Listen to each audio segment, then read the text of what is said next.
ഏറ്റവും സാമുദായിക സൗഹാർദ്ദം നിലനിൽക്കുന്ന നാടാണ് കേരളം. ഭരണനിർവഹണത്തിൽ തെറ്റായ ഒന്നും ഈ ഇടതുപക്ഷ ജനാധിപത്യ മുന്നണി ഗവൺമെൻറ്റിനെതിരായിട്ട് പറയാൻ കഴിയില്ല. കേരളത്തിൻ്റെ വികസനത്തെ സംബന്ധിച്ചുള്ള വളരെ സമഗ്രമായ സമീപനമാണ് ഇടതുപക്ഷ മുന്നണിക്കുള്ളത്. സ്വാഭാവികമായിട്ടും അത്തരം വിഷയങ്ങളായിരിക്കും വരും ദിവസങ്ങളിൽ കേരളം ചർച്ച ചെയ്യുക. ഇടതുപക്ഷത്തെ മാറ്റി സമൂഹത്തിലെ എല്ലാ മനുഷ്യനെയും ഏറ്റവും പ്രതിലോമവൽക്കരിച്ച ഒരു ചേരിക്കൊപ്പം നിർത്താൻ കഴിയും എന്നവർ കരുതുന്നുണ്ട്. പക്ഷേ അത്തരമൊരു സാഹചര്യത്തിൽ ജനങ്ങൾ കേരളം സ്വീകരിക്കാനും അംഗീകരിക്കാനും പോകുന്നില്ല. അതുകൊണ്ട് ഇതൊക്കെ പാഴ്വാക്കുകളാണ്. ചില മാധ്യമ സുഹൃത്തുക്കൾ അൻവർ വലിയ ക്രിക്കറ്റ് കളിക്കാരനാണ്, സിക്സർ അടിയാണെന്നാണ് ഇപ്പോൾ ഞാൻ അപ്പോൾ വെറുതെ ചാനൽ നോക്കിയപ്പോൾ അൻവർ ഇങ്ങനെ സിക്സർ അടിച്ചുകൊണ്ടിരിക്കുകയെന്നാണ്. അവർക്ക് ആഗ്രഹം ഉണ്ടാവും സിക്സർ, അതൊക്കെ ഡക്ക കുറ്റി തെറിച്ചു പോകും.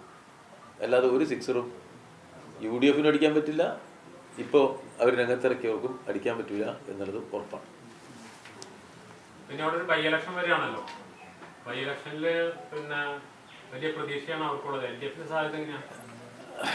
അല്ല, പ്രതീക്ഷിക്കാനുള്ള അവകാശം എല്ലാവർക്കും ഉള്ളതല്ലേ.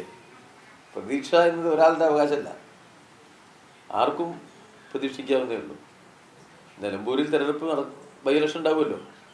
ബൈ ഇലക്ഷൻ കഴിയുമ്പോൾ നമുക്ക് മനസ്സിലാവും എന്താണ് സംഭവിക്കുന്നത്. അതിലൊന്നും യാതൊരു സംശയം ആർക്കും വേണ്ട. 2 തവണ ഇടതുപക്ഷോടെ ജയിച്ചിട്ടുണ്ടല്ലോ.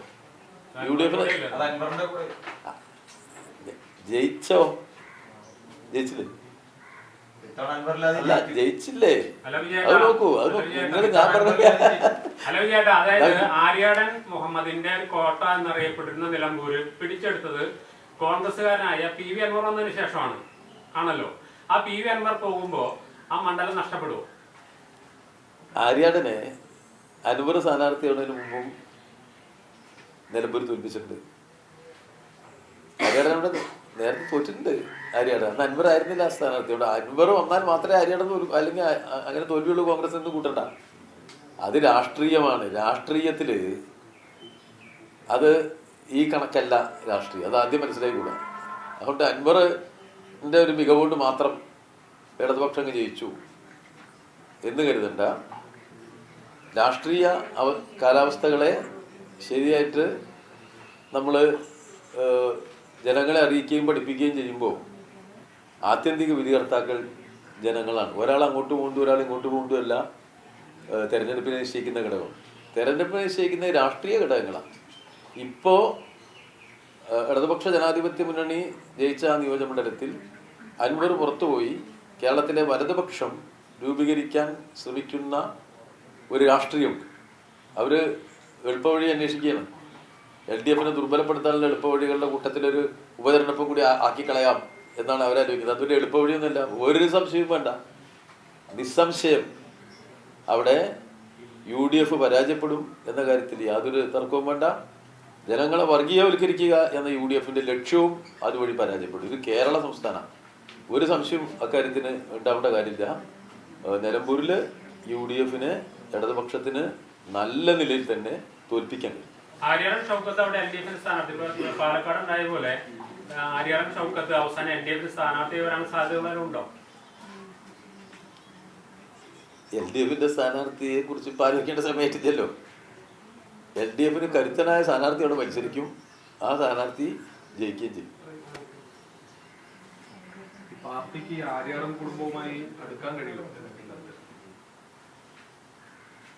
അങ്ങനെ ഒരു സംഭവം ഉണ്ടാ? അങ്ങനെ ഒരു സാഹചര്യം വരും.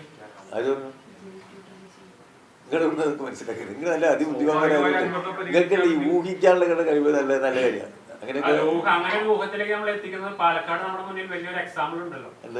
പാലക്കാട് ഒരു സൈനിനെ പോലെ ഒരാള് പിറ്റേ ദിവസം വന്ന് CPMന്റെ സ്ഥാനാർത്ഥിയായ ചരിത്രമുള്ളതുകൊണ്ടാണ് അങ്ങനെ നമ്മൾ ചോദിക്കുന്നത്, അല്ലെങ്കിൽ ചോദിക്കേണ്ട കാര്യമില്ല. അല്ല, ഈ പാലക്കാട്ട് ഒരു നല്ല കോൺഗ്രസ്സുകാരൻ രാജിവെച്ചു. അദ്ദേഹത്തിന് നമ്മൾ അത് ചിലപ്പോൾ അങ്ങനെ സംഭവിക്കും.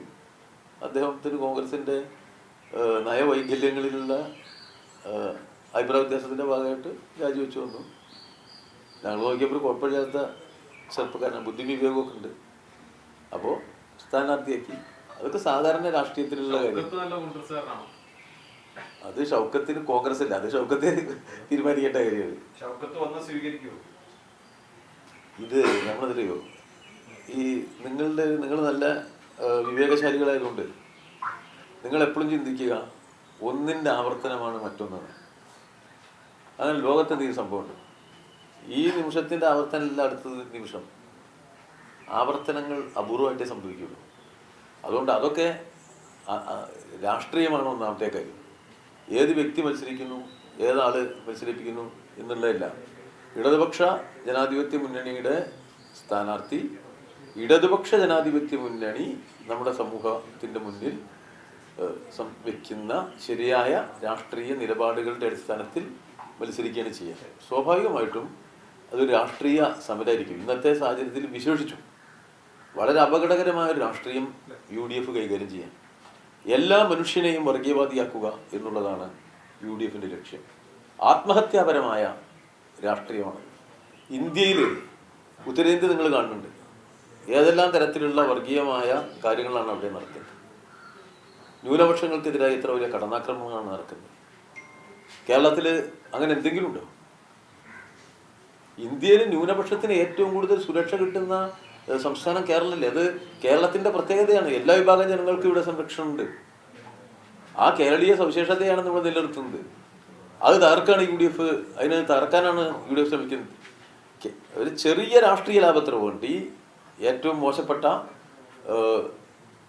പ്രവർത്തനങ്ങൾ UDF നടത്തുകയാണ്. എല്ലാ വർഗീയതയും ഒരു പ്രോത്സാഹിപ്പിക്കുകയാണ്. നമുക്ക് ഒരു പൊതു രംഗത്ത് അല്ലെങ്കിൽ പൊതു സാമൂഹ്യ ഘടനയിൽ ഒട്ടും അഭിലഷണീയമായ രാഷ്ട്രീയ പ്രവർത്തന രീതിയല്ല ഇന്നത്തെ UDF നേതൃത്വത്തിനുള്ളത്. എല്ലാ വർഗീയതയ്ക്കും സ്ഥിരമായി കീഴടങ്ങി വർഗീയതയ്ക്ക് കീഴടങ്ങാനല്ലാതെ സ്വന്തം നട്ടൽ ഉയർത്തിപ്പിടിച്ച് ഒരു വാക്കുച്ചരിക്കാൻ കഴിയുന്ന ഒരാൾ പോലും ഇന്നത്തെ കോൺഗ്രസ് പാർട്ടിയിലില്ല എന്നത് കേരളത്തിലെ കോൺഗ്രസിൻ്റെ തകർച്ചയുടെ ഏറ്റവും വലിയ ഉദാഹരണമാണ്. അതിനകത്തൊക്കെയുള്ള മതനിരപേക്ഷവാദികൾ നന്നായി ചിന്തിക്കേണ്ടതാണ് ഇവരുടെ ഈ പെരുമാറ്റ രീതി.